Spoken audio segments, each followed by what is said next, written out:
This is the S1, the latest solar-powered wireless reversing camera from Foxpark. I recently created a video on how to install a reversing camera, including how to connect that pesky red wire to your reversing light wire. But there is a way to avoid the wiring, and that's using a wireless reversing camera such as this. It's a 1080 Full HD battery-powered car backup system that transmits your video from the camera to the screen on your dashboard. And it's got solar too, so you won't need to keep charging it for long periods. Currently the S1 is only available in the US, and the camera is geared towards US license plates, but there are other models available in the UK and other countries which I'll put along with the S1 in the affiliate links which help support this channel in the description below. And just so you know, Foxpark provided the S1 reversing camera for me to make this video, though all the thoughts and opinions are my own. Getting the box opened, you've got the camera, accessories and the manual on top. It's in depth and covers all the types of setups you might need.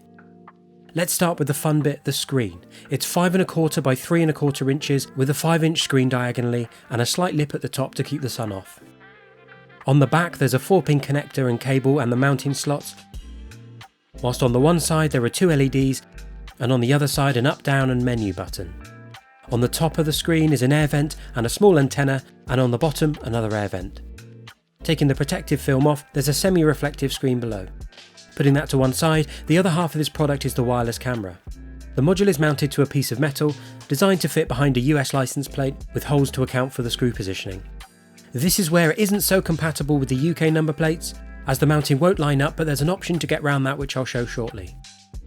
The bulk of this contains the battery, with a small LED and camera lens on the right side, which has a tilt of about 30 degrees to get your desired angle. There's also a small solar panel included, which clips onto the camera module, and on the end there's a wired USB end plate, which will connect the solar power to the camera so it can charge. There's also a sticky pad for the solar panel, as well as one for the camera module, which is the alternative way it will be held in place behind the UK number plate instead of screws. There are also a bunch of accessories included.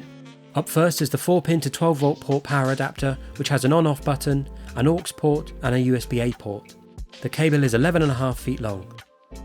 Next there's a suction cup mount with a ball head so you can adjust the angle of the screen, and then a 5-foot USB-A to micro B cable for charging the cable if you aren't using the solar panel. Finally there's a tiny screw and hex key for fastening the solar panel to the camera. So let's get installing the S1 in a vehicle, and we'll start with the screen, which couldn't be simpler. The first step is to wipe down the surface so you get good adhesion to your dashboard. Due to the need to film this in an uncluttered environment, I'm fitting it to the far side of my dashboard, but usually you'd install it near your steering wheel. With the dash prepped, take the suction cup, peel off the protective film, stick it to your chosen spot and push the lever to clamp it firmly in place. This isn't going anywhere. You can then grab the screen and easily attach it using the 4 mounting points on the back, and it can be adjusted in a number of directions to get the perfect angle. The next step is connecting the screen to the 12V power adapter, which is easily done, and then you can insert the plug in the 12V port. Having the additional USB-A port built in, you can still keep your phone charged whilst using the screen. And that's the screen installed. The only other thing you could do is hide the wires in the cab trim. That varies for different vehicles and setups, but if it was me, I'd route the wire down the door frame, along the footwell trim and down towards the 12V port. The 11.5 foot long cable is long enough to give you a ton of options, and hiding it will give you a nice clean dashboard. I've got an affiliate link below to a set of trim and panel removal tools which won't damage your vehicle if you're keen to do this for yourself.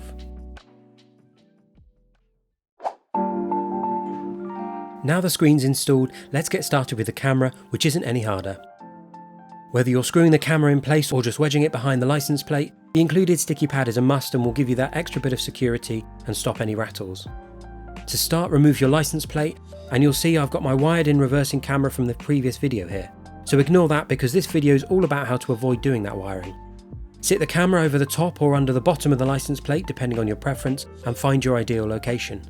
If you've got a US plate, then you'll probably be lining it up with the screw holes so the camera will be central on the plate. However, because I'm just sticking it in place behind my plate, I have the option of where to put it. Remove the plastic from the sticky pad and screw your number plate back on, and that's the camera in place. Don't forget to add this little end piece to the camera, which not only protects the charging port, but actually houses the antenna which transmits the image to the screen. When you need to charge it, and you're not using the solar panel, which I'll come on to in a minute, you simply remove it again and plug in the included USB cable. A red light next to the USB port will show that the camera unit is charging. You can now test the system works if the camera battery is charged and you haven't done so already, and I couldn't believe how quickly it connected. Simply press the button on the end of the camera and the faint red light will show. Then make sure the screen is receiving power and it will show the image as transmitted from the camera. So the camera is now installed and good to go, but if you want to skip the regular manual recharging, then you can attach the solar panel so that it recharges itself, providing it gets adequate sunlight. There are two ways to attach the solar panel. The first is to remove the two screws on the back of the panel and use the second sticky pad provided and stick it below your license plate, plugging the wired antenna attached to the panel into the camera and hiding the wires behind the license plate. In theory, you could stick the solar panel anywhere that makes sense for your vehicle, depending on your setup. The second and probably best option is to connect the solar panel securely onto the camera module.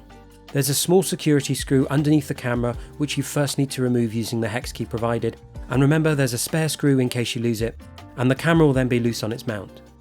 With the semicircular mount still on the solar panel, slide it along the camera module until the hole on the solar panel lines up with the hole on the camera mount.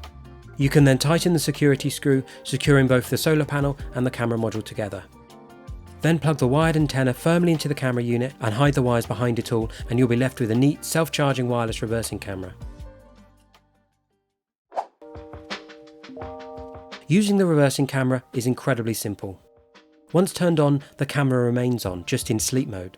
So whenever you activate the screen, it wakes up and provides an image. To activate the screen, simply press the button on the 12-volt adapter and it will wake up. It briefly shows the Foxpark logo, though not always, and you quickly get a nice clear image of the rear of your vehicle. You can adjust the camera to your desired angle and you're all set. The screen has a few settings built in that you can play around with.